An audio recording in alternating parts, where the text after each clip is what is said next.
পার্বত্য চট্টগ্রাম নিয়ে বাইরে থেকে ষড়যন্ত্র। কালের কণ্ঠের প্রধান খবর। রাঙ্গামাটি পার্বত্য জেলার বিভিন্ন রাজনৈতিক দলের প্রতিনিধি ও গুরুত্বপূর্ণ ব্যক্তিদের সঙ্গে মতবিনিময় সভা করলেন উপদেষ্টারা।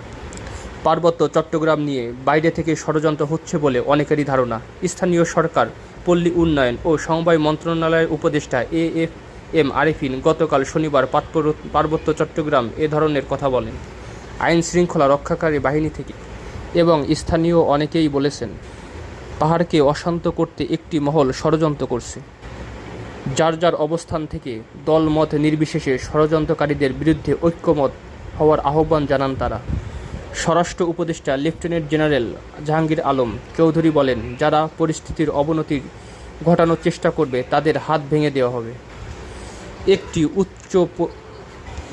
একটি উচ্চ ক্ষমতাসম্পন্ন তদন্ত কমিটি গঠন করা হবে এবং ঘটনার সুষ্ঠু